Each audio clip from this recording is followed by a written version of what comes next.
प्यारे बच्चों, BA final के फर्स्ट पेपर में आज हम लोग पढ़ेंगे मैकियावेली।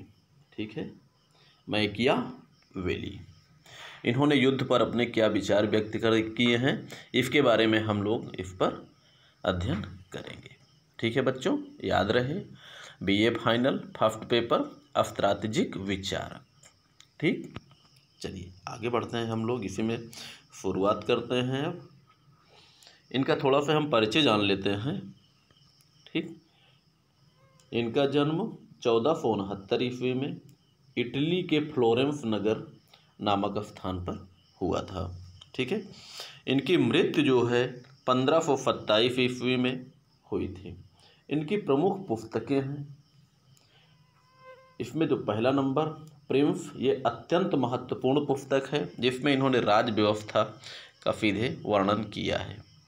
डिस्कोर्सेस नंबर 1 पुस्तक प्रिंस, दूसरे नंबर पे है डिस्कोर्सेस, इसमें इन्होंने राजनीतिक विचार का वर्णन किया है। तीसरी पुस्तक है द आर्ट ऑफ वॉर, अभी इसके पहले हम लोग पढ़ रहे थे सुनतजू, उसमें भी जो है द आर्ट ऑफ वॉर नामक पुस्तक सुनतजू ने लिखा है। ठीक, चौथी पुस्तक है हिस्ट्री ऑफ फ्लोरेंस, इसमें इन्होंने फ्लोरेंस के सेना के प्रशासनिक दुर्बलताओं का वर्णन करते हुए उसके इतिहास का वर्णन किया है। और अंतिम पुस्तक है लेटर्स। लेटर्स क्या है? ये एक प्रकार से जो है मित्रों को लिखे हुए पत्रों में सैन्य विचार का एक संग्रह है। ठीक, चलिए आगे बढ़ते हैं हम लोग। मैकियावेली को इटली का चाणक्य कहा जाता है, अर्थात मैकियावेली की तुलना जो है भारत के महान विद्वान ब्राह्मण पंडित आचार्य चाणक्य से की जाती है। इसीलिए मैकियावेली को इटली का चाणक्य कहा जाता है। इनके पुस्तक की तुलना द प्रिंस, जो इन्होंने अभी हमने आपको दिखाया, जो फर्स्ट नंबर पे जो इन्होंने पुस्तक लिखा है द प्रिंस, जो अत्यंत ही महत्वपूर्ण है, इसकी तुलना आचार्य चाणक्य की पुस्तक अर्थशास्त्र से की जाती है। ठीक, इन्हें आधुनिक युग का प्रथम सैन्य विचारक एवं राजनैतिक विचारक भी कहा जाता है, अर्थात जिसका अर्थ क्या होता है कि आधुनिक युग मैकियावेली से ही शुरू होता है। ठीक, या मैकियावेली से ही आधुनिक युग का प्रारंभ होता है। इन्हें जो है पाश्चात्य देशों की आधुनिक सेनाओं का जनक भी कहा जाता है। पाश्चात्य का मतलब पश्चिमी देशों की आधुनिक सेनाओं का जनक। मैकियावेली का युग पुनर्जागरण का युग था, इसीलिए पुनर्जागरण काल का प्रतिनिधि भी मैकियावेली को कहा जाता है।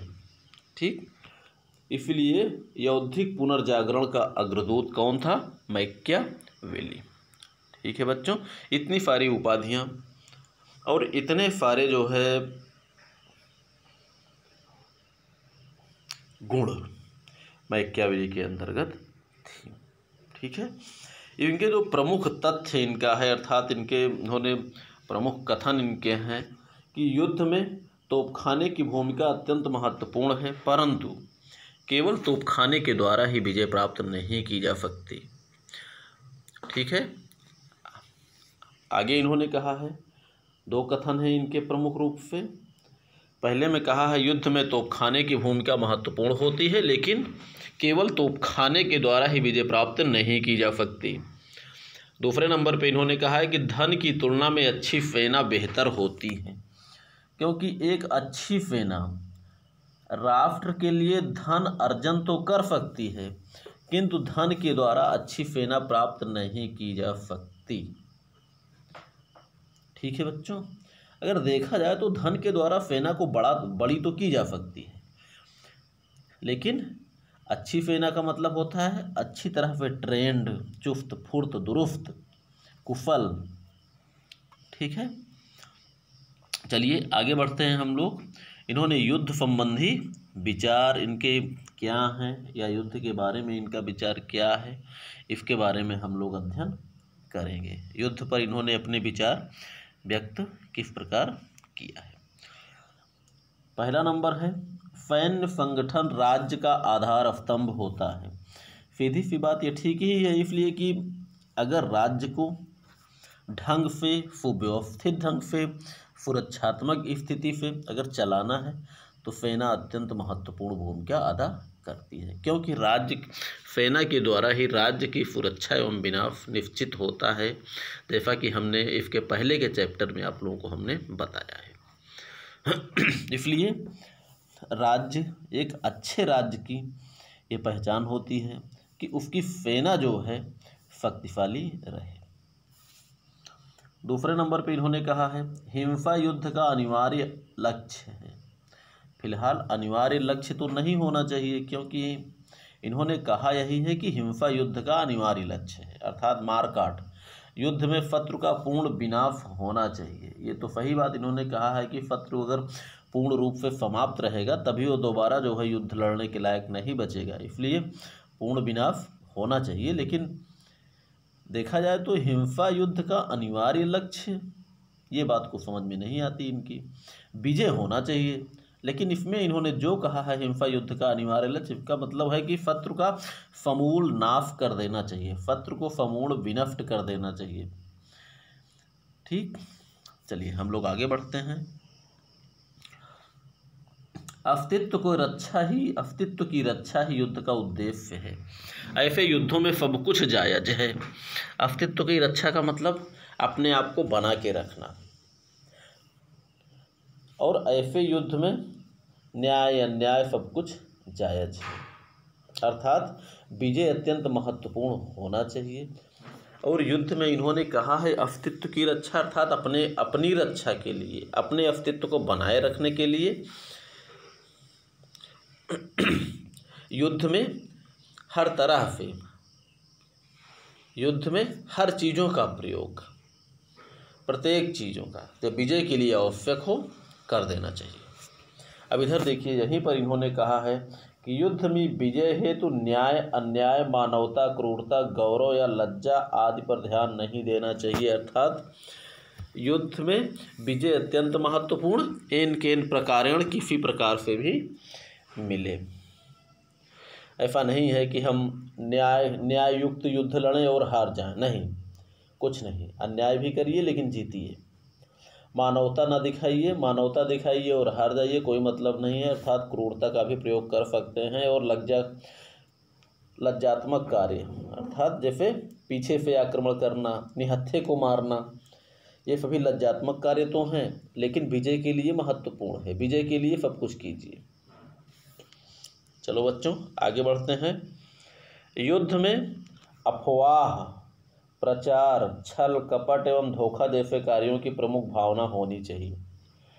ठीक है, अर्थात युद्ध में प्रचार के माध्यम से छल, बल, कपट हर चीज़ों का प्रयोग कीजिए।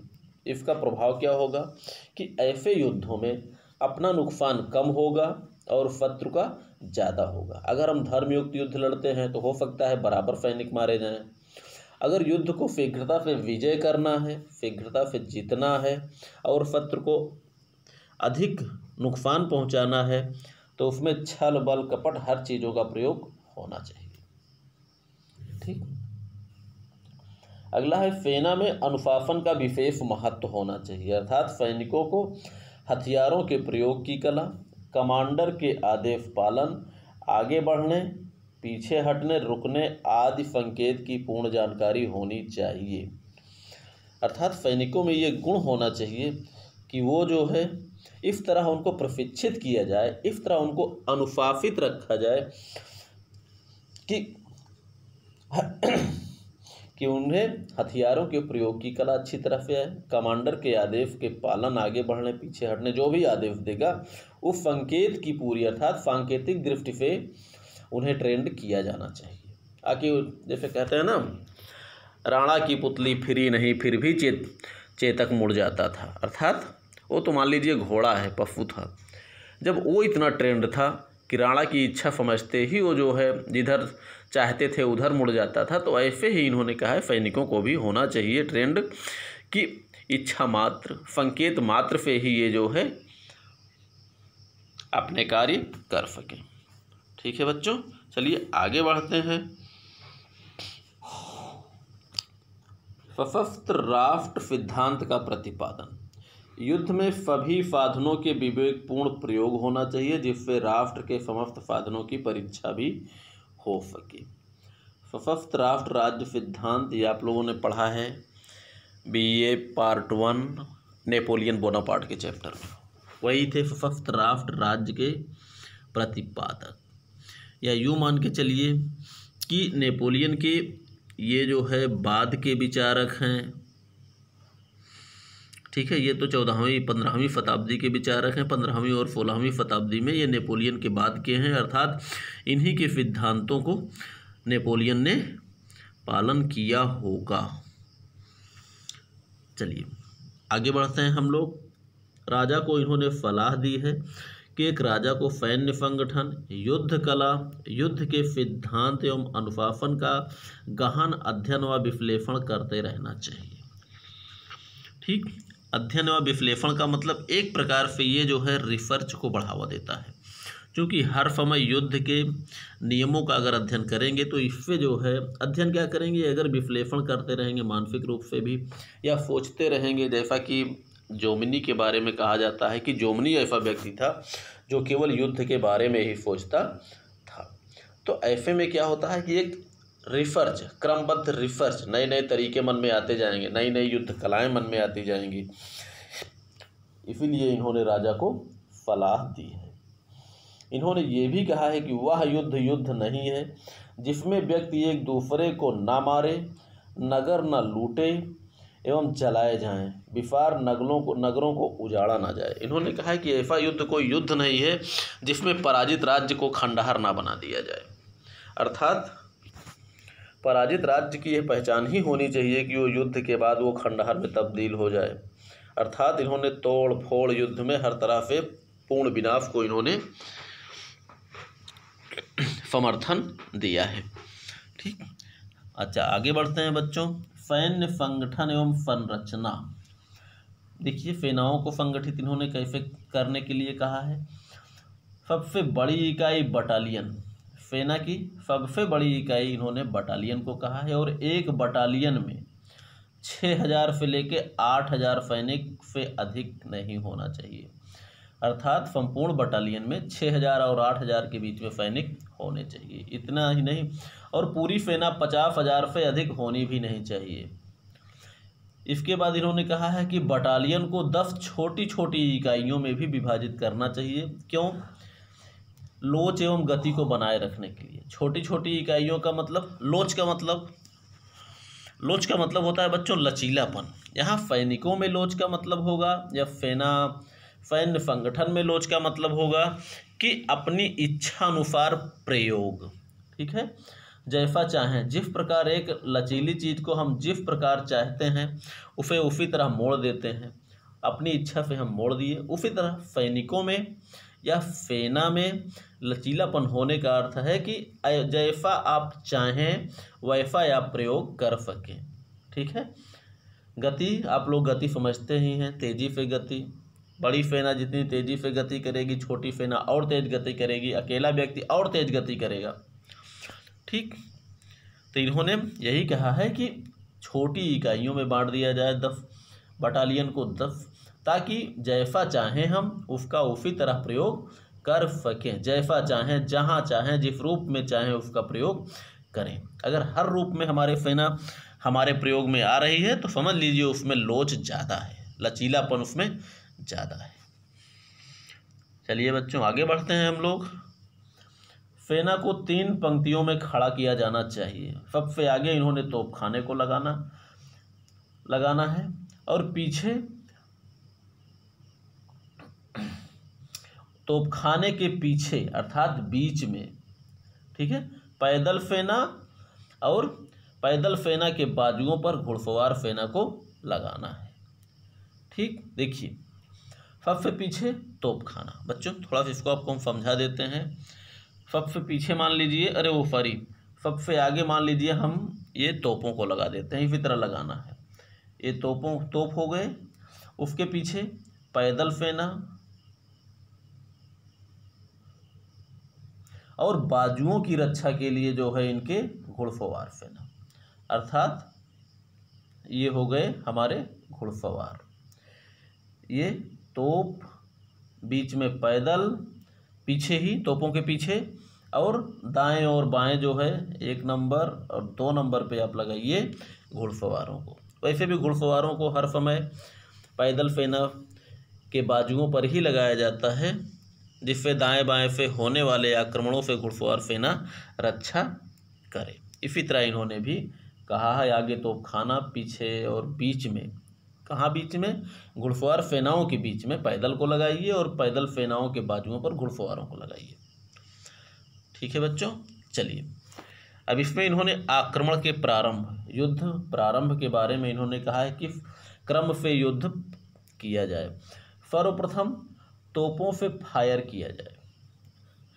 तोपों से फायर अर्थात तोपों से फायर करने से जो भी सैनिक हैं आग में जलेंगे, कुछ मनोबल गिरेगा उनका, तोपों की आवाज़ों से कुछ कम होंगे। ठीक है, और उसके बाद क्या किया जाए? घुड़सवार एवं हल्की पैदल सेना द्वारा तीव्र आक्रमण किया जाए, अर्थात जो सैनिक बचे हों तोपों के फायर से उनको घुड़सवारों और पैदल सेना से उनको कुचलवा दिया जाए, और पुनः मुख्य तथा भारी पैदल सेना द्वारा शत्रु पर भारी दबाव डालकर उन्हें नष्ट किया जाए।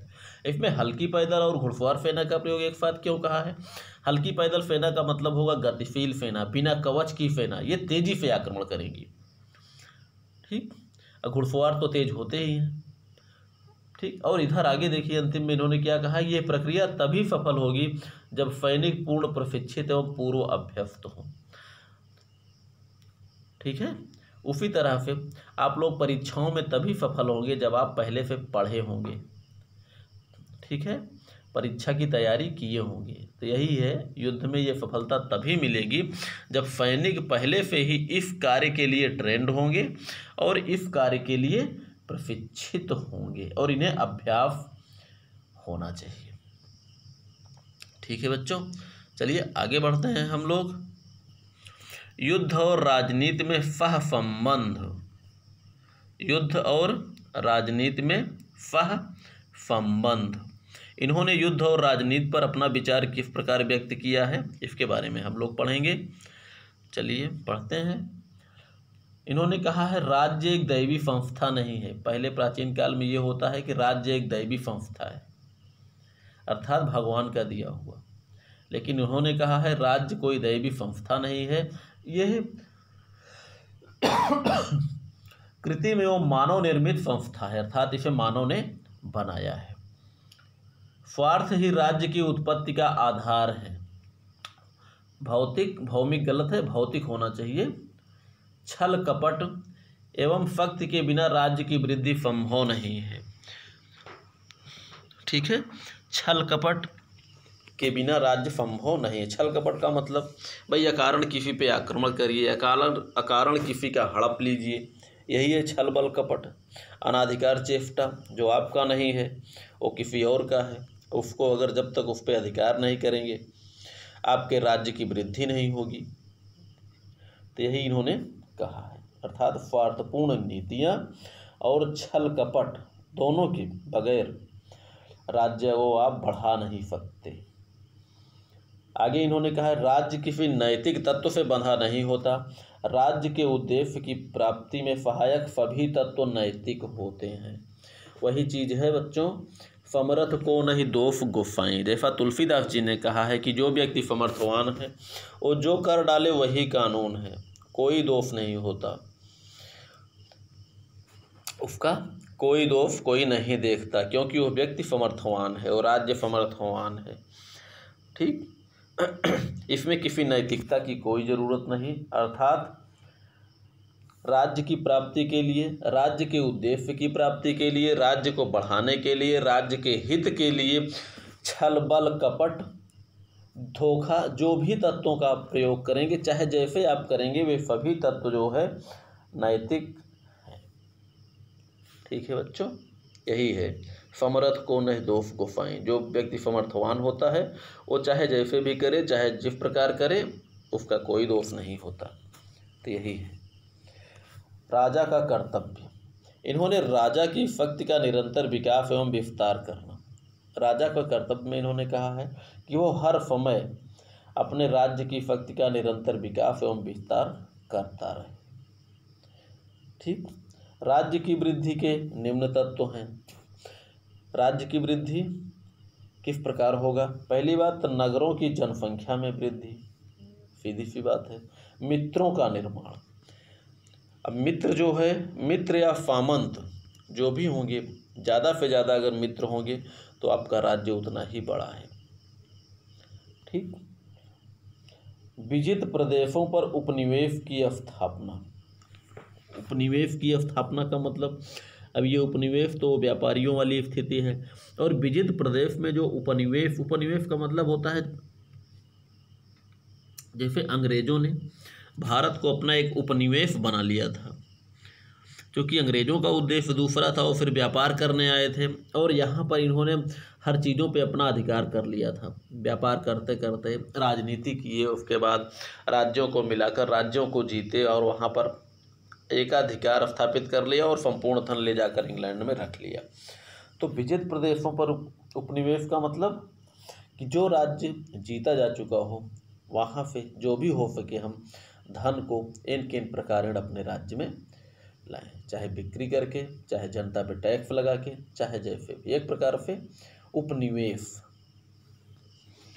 आगे, घेरा डालने की अपेक्षा मैदानी युद्ध कला को प्रोत्साहन इन्होंने दिया है, क्योंकि घेरा डालने वाली युद्ध कला में समय लगता है और युद्ध लंबा खिंच जाता है, और जिस युद्ध में समय लगता है और लंबा खिंच जाता है उसमें धन ज़्यादा व्यय होता है और समय भी ज़्यादा खराब होता है।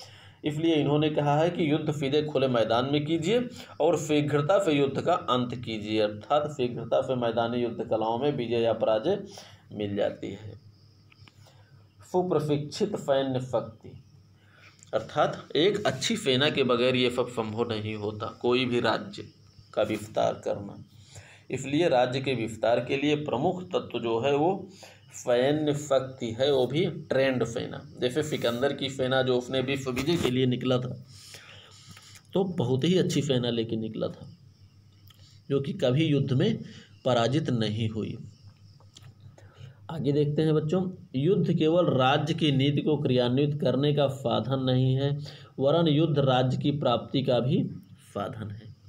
सीधी सी बात यही है, राज्य की नीतियों को कार्यान्वित करने के लिए युद्ध का सहारा लिया जाता है। इतना ही नहीं, एक राज्य को प्राप्त करने के लिए भी युद्ध का सहारा लिया जाता है, अर्थात राज्य को जीतने के लिए युद्ध का सहारा, और अन्य राज्यों से अपनी बातों को मनवाने के लिए अन्य राजाओं से उसके लिए भी युद्ध का सहारा लिया जा सकता है।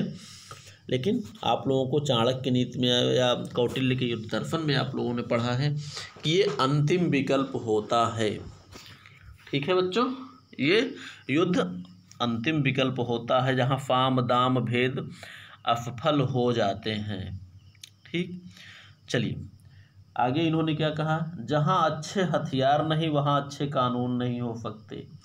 अर्थात एक प्रकार से इन्होंने हथियार और कानून की तुलना इसलिए की है कि कहते हैं ना, भय बिनु होए न प्रीति।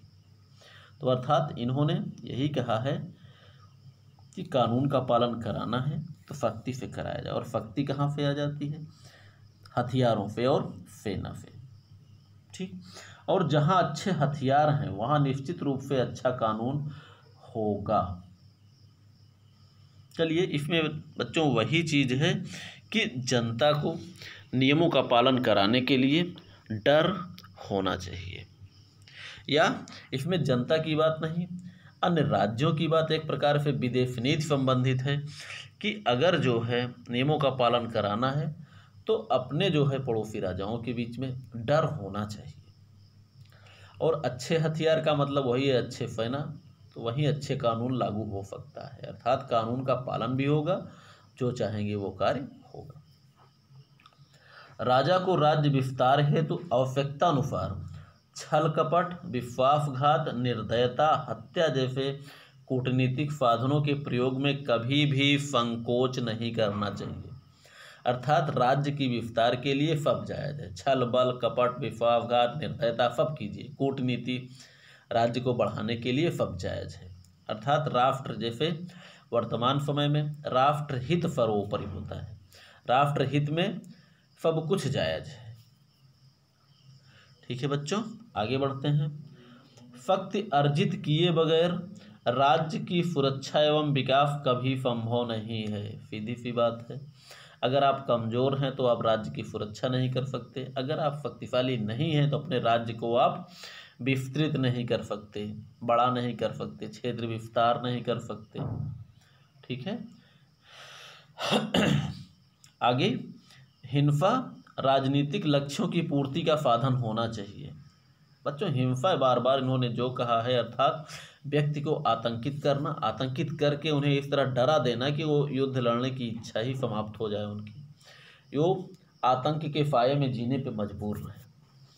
इसीलिए इन्होंने कहा है कि हिंसा राजनीतिक लक्ष्यों की पूर्ति का साधन होना चाहिए, क्योंकि इससे जो है, अगर व्यक्ति हिंसात्मक कार्यों से अगर आपके डरा हुआ है, अगर एक प्रकार से आतंक अगर बन के आपने छा लिया राजाओं या जो है व्यक्तियों के मन मस्तिष्क पर, तो जैसा आप कहेंगे वैसा वो करेंगे।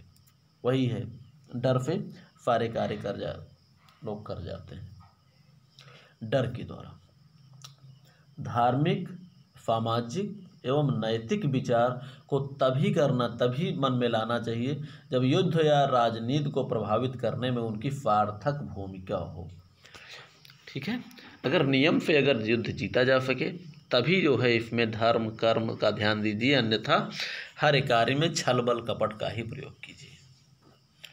और इन्होंने आगे कहा है, राजा को लायन एंड फॉक्स थ्योरी को अपनाना चाहिए। लायन एंड फॉक्स का मतलब होता है, लायन माने शेर होता है और फॉक्स माने लोमड़ी। राजा को शेर और लोमड़ी की सिद्धांत को अपनाना चाहिए, अर्थात उसकी सोच में लचीलापन होना चाहिए। लचीलेपन का मतलब देखिए, शेर का मतलब होता है जहाँ पर संभावना हो विजय की, वहाँ आप शेर बने रहिए, और जैसे ही पराजय की संभावना लगे और ये लगे कि अब हम पराजित हो जाएंगे और मार दिए जाएंगे, वैसे ही आप जो है विजयी राजा के पैरों पे आप लेट जाइए और अपने सैनिकों के आप प्राण बचाइए।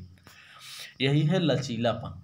अब देखा जाए तो जब 1191 और 92 में 1191 और 92 में 2 युद्ध हुए हैं, सब लोग जानते हैं। मोहम्मद गोरी और पृथ्वीराज चौहान के बीच तराइन का संग्राम। तराइन के संग्राम में क्या हुआ था, जब पहले युद्ध में शेर की तरह मोहम्मद गोरी युद्ध करने के लिए आया तो था, लेकिन जैसे ही उसको पृथ्वीराज चौहान ने बंदी बना लिया, वैसे तुरंत पृथ्वीराज चौहान के पैरों पे लेट गया। अब उसके सामने क्या बचा, अगर टाइट रहता, वहाँ पे शेर ही बना रहता तो पृथ्वीराज चौहान के हाथों मारा जाता। अब मरने से अपेक्षा केवल अपने प्राण बचाने हैं, तो वो जो है तुरंत पैरों पे लेट गया और पृथ्वीराज जी से क्षमादान प्राप्त कर लिया। लेकिन जब 1192 में उसने आक्रमण किया तो पृथ्वीराज चौहान जो है लोमड़ी नहीं बन पाए, वो जो है गोरी से क्षमा याचना उन्होंने नहीं किया, जिसका परिणाम क्या हुआ, उन्हें मार दिया गया। अर्थात राजा को चाहिए कि अगर जो है शक्तिशाली हैं, ताकतवर बने हैं, तो शेर की तरह बने रहें। अगर संभावना हो कि हम पराजित हो जाएंगे तो तुरंत लोमड़ी की तरह जो है या गिरगिट की तरह रंग इनको बदल देना चाहिए और तुरंत अपने और अपने सैनिकों के प्राण बचाने चाहिए। अर्थात उसकी सोच में लचीलापन होना चाहिए। जैसे हमने कहा ना, लचीलेपन का मतलब होता है जैसा चाहे वैसा प्रयोग। तो यहाँ जो है विजय भी महत्वपूर्ण है और अपने प्राणों को बचाना भी महत्वपूर्ण है पराजय की स्थिति में। ठीक, अर्थात उसके दिमाग में यही होना चाहिए कि जब ताकतवर बने रहेंगे तो शेर की तरह, जैसे संभावना हुई पराजित होने की तो तुरंत लोमड़ी की तरह अपने दांव पेच खेलकर अपने प्राण बचाएं। ठीक, जैसे कहते हैं ना कि एक ऐसा वर्ग हो समाज में, एक ऐसा वर्ग होता है जो अगर अमीर रहे तो सबके लिए परेशानी का कारण बन जाता है, और गरीब रहे तो उसे जो है मांग कर खाने में भी संकोच नहीं करना चाहिए। तो यही है सोच में लचीलापन, यही है लायन एंड फॉक्स थ्योरी। तो ऐसे ही युद्ध के बारे में इन्होंने कहा है। आगे इन्होंने क्या कहा है, बाहरी सुरक्षा हेतु तो प्रशिक्षित सैन्य बल एवं आंतरिक सुरक्षा हेतु कठोर दंडात्मक कार्यवाही आवश्यक है। वैसे भी बाह्य शत्रुओं से सुरक्षा के लिए सेना चाहिए और अंदर की सुरक्षा के लिए कानून, संविधान। अगर संविधान का पालन होता रहे राज्य में अंदर कोई शत्रु विद्रोह ये सभी जो है नहीं उत्पन्न होंगे। और बाहरी शत्रुओं से आक्रमण के लिए प्रशिक्षित सेना चाहिए। आगे इन्होंने कहा है राष्ट्र हितों की पूर्ति के लिए आवश्यक है कि राष्ट्र राष्ट्रीय एकता, सुरक्षा एवं विकास, समृद्धि और अखंडता के प्रति हमेशा सचेत रहे। अर्थात राष्ट्र हर समय बाहरी सुरक्षा और आंतरिक सुरक्षा, आंतरिक कानून, हर तरह से इनके प्रति इन पर निगरानी बराबर होनी चाहिए। अब मैकियावेली के बारे में अंतिम रूप से कहा गया है कि मैकियावेली प्रथम सैन्य विचारक था जिसने सैन्य तर्क वितर्क को नवीनतम स्तर प्रदान करने के साथ सैन्य सिद्धांतों की स्थापना व उनके विश्लेषण एवं विकास को नई दिशा दी। उन्होंने मनोवैज्ञानिक युद्ध व मनोबल आदि तथ्यों पर जो मूलभूत विचार प्रस्तुत किए हैं वे आज के, ये बच्चों आप नहीं है, इसको ध्यान दीजिएगा, यो है आज के परमाणु युगीन युद्धों के लिए आधार स्तंभ माने जाते हैं। ठीक है बच्चों, ये चैप्टर आपका समाप्त हुआ। चलिए पढ़िए और खुश रहिए।